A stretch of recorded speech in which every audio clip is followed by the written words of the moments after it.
오소서 성령님, 지난 한 주간도 무척 더우셨죠? 더위에 고생 많으셨습니다. 어제부터 초등부 3학년에서 6학년까지 주일학교 신앙캠프가 1박 2일간 진행 중인데요. 기도 부탁드립니다. 어제 아이들이 무척 기쁜 모습으로 떠났습니다만 아이들이 떠나니까 엄마들이 더 기뻐하시는 것 같더라고요. 물론 오늘 다시 만나면 더 기뻐하시겠죠. 오늘 제1독서는 신명기의 말씀인데요. 모세가 백성들에게 말합니다. 내가 오늘 너희에게 명령하는 이 계명은 너희에게 힘든 것도 아니고 멀리 있는 것도 아니다. 사실 그 말씀은 너희에게 아주 가까이 있다. 너희의 입과 너희의 마음에 있기 때문에 너희가 그 말씀을 실천할 수 있는 것이다. 모세의 이 말을 오늘 복음의 율법교사가 되새겼다면 어땠을까요? 율법교사는 예수님을 시험하려고 무엇을 해야 영원한 생명을 받을 수 있습니까? 하고 묻습니다. 예수님께서 율법에 무엇이라고 쓰여 있느냐? 너는 어떻게 읽었느냐? 라고 되물으시자 율법교사는 하느님 사랑과 이웃 사랑이라고 대답합니다. 예수님께서는 옳게 대답하였다. 그렇게 하여라. 그러면 살 것이다. 라고 말씀하십니다. 그렇게 하면 됩니다. 그런데 율법교사는 그러면 누가 저의 이웃입니까? 하고 다시 묻습니다. 마치 몰라서 실천하지 못했다는 듯 그는 실천의 문제를 지식의 논쟁으로 끌고 가려는 듯 보입니다. 예수님께서는 사마리아인의 비유를 말씀하십니다. 흔히 착한 사마리아인의 비유로 알려져 있는데요. 복음서에는 사마리아인이 착하다는 구절은 없습니다. 충청도에서 제일 큰 욕이 그거라는데요. 애는 착해. 그 앞에 내비도까지 붙여서 내비도 애는 착해. 그러면 더 큰 욕이라고 그러던데요. 어쨌든 이 사마리아인에게는 착하다기보다 사랑을 실천하는 의로운 사람이라는 말이 더 잘 어울릴 것 같습니다. 예수님의 비유는 예루살렘에서 예리코로 가는 길에서 강도들을 만난 사람의 이야기로 시작합니다. 강도들은 그의 옷을 벗기고 그를 때려 초주검으로 만들어 놓고 가버렸습니다. 마침 어떤 사제가 그 길로 내려가다가 그를 보고서는 길 반대쪽으로 지나가 버렸습니다. 사제는 원래 지나가는 거예요.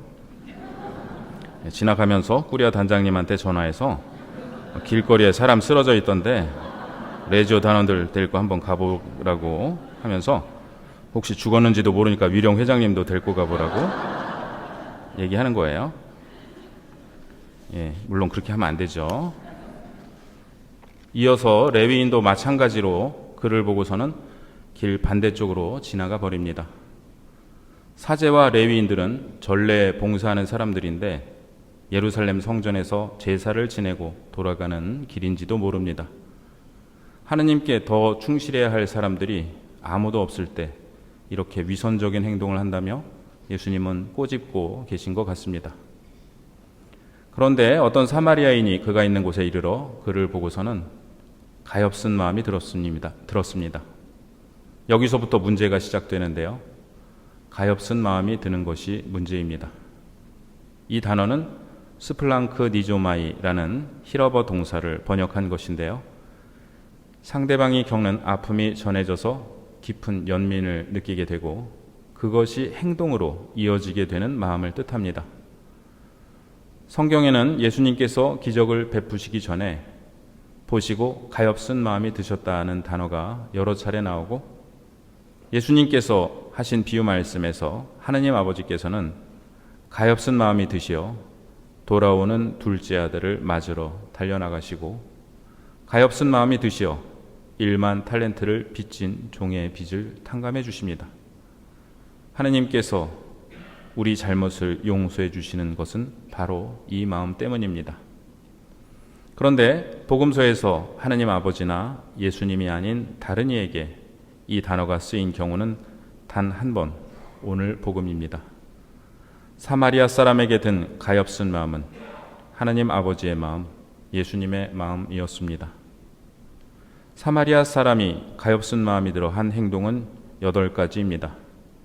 첫째, 그에게 다가갑니다. 둘째, 상처에 기름을 부어 상처를 누그러뜨리고 포도주를 부어 소독합니다. 셋째, 상처를 싸맵니다. 넷째, 자기 노새에 태웁니다. 그리고 자기는 걸어갑니다. 다섯째, 여관으로 데려갑니다. 여섯째, 돌보아 줍니다. 일곱째, 다음 날 2데나리온을 여관 주인에게 줍니다. 여덟째, 돈이 더 들면 돌아오는 길에 갚겠다고 약속합니다. 가엾은 마음이 들면 이처럼 해야 할 일이 많아집니다. 당시 데나리온은 노동자의 하루 품삯이었는데 가난한 사람을 돌보는 데는 하루에 12분의 1 데나리온이 들었습니다. 사마리아인이 여관 주인에게 준 돈은 강도당한 사람을 24일간 돌볼 수 있는 비용이었습니다. 예수님은 비유 말씀을 마치신 후 율법 교사에게 물으십니다. 이 세 사람 가운데서 누가 강도를 만난 사람에게 이웃이 되어 주었다고 생각하느냐? 율법 교사는 누가 저의 이웃인지를 물었습니다. 그러나 예수님은 질문을 바꾸십니다. 누가 너의 이웃인지를 묻지 말고 내가 그의 이웃인지를 물어라. 너의 이웃이 누구인지 나에게 물을 것이 아니라 내가 누군가의 이웃이 되어줄 수 있는지 너 자신에게 물어야 한다. 누가 그의 이웃이 되어주었느냐는 질문에 율법교사가 그에게 자비를 베푼 사람입니다 라고 대답하자 예수님은 가서 너도 그렇게 하여라 라고 답하십니다. 얼마 전 아침 운동으로 자전거를 타고 오는 길에 횡단보도를 건너게 되었습니다. 맞은편에 할아버지 한 분이 지팡이를 짚고 서 계셨는데 파란불인데도 건너지 않으시고 꼼짝도 않고 계셨습니다. 제가 어떻게 했을까요? 사제복을 입고 있었으면 당연히 갔겠지만 운동복 차림이라 아무도 제가 신부인지 모를 터이니 빨리 가서 아침 미사 강론을 써야 한다는 생각에 지나쳐 가려다가 순간적으로 브레이크를 잡았습니다. 부끄러운 고백입니다만 문득 이런 생각이 떠올랐습니다. 사랑을 실천하는 데는 석사학위도 사제서품도 필요하지 않다. 사랑을 실천하는 데는 제가 사제인지가 중요하지 않았습니다. 할아버지께 무슨 일이 있으시냐고 여쭈었는데 마비가 와서 그렇다고 하셨습니다. 가족들에게 전화해 드릴까요? 하고 여쭈니 괜찮다고 하셨습니다. 그 다음 신호에도 할아버지는 움직이지 못하셨습니다. 그런데 몇 차례의 신호가 바뀐 뒤에 갑자기 마비가 풀리시더니 아무 일도 없다는 듯 걸어가셨습니다. 저는 신기해하면서 할아버지의 뒷모습을 바라보았습니다. 제가 그분께 해드린 것은 아무것도 없었습니다. 다만 멈추어 서서 그분과 함께 있어 드린 것이 그리고 횡단보도에서 넘어지실까봐 지켜보고 있던 것이 전부였습니다. 오늘 복음을 보면 사제와 레위인, 사마리아 사람 모두 강도당한 사람을 보았습니다. 모두 똑같이 보았지만 보고 다른 길로 간 사람들이 있고 보고 다가간 사람이 있습니다. 멀리서 보면 사람 하나가 있었을 뿐입니다. 그러나 멈추고 다가가 보면 그의 상처와 그의 아픔이 보입니다. 우리 본당에는 사회복지분과가 많은 활동을 하고 있습니다. 어려운 이웃을 방문하여 말씀을 나누고 쌀과 고기를 전해드리기도 하고 보육시설에 음식을 만들어가서 나누기도 합니다. 어르신들이 계신 시설을 방문하기도 하고 낡은 집을 고쳐드리거나 도배를 해드리기도 합니다. 여러분들이 정성껏 봉헌해 주시는 봉헌금 중 일부와 사회복지 후원금으로 이렇게 이웃을 돕고 있습니다. 봉사해 주시는 사회복지 분과원들과 여러분 모두에게 깊이 감사드립니다. 오늘도 우리는 길에서 수많은 사람을 만납니다. 강도를 만나서 쓰러져 있는 사람은 드물지 모릅니다. 그러나 마음의 상처를 안고 힘들어하는 분들, 경제적 어려움을 겪고 계신 분들, 스트레스로 고민하고 있는 학생들, 몸과 마음이 편찮으신 분들이 많이 계십니다. 난 모르는 분께 다가가서 말을 걸고 돌봐드리는 것은 쉽지 않습니다. 그럴지라도 때론 용기를 내야겠습니다.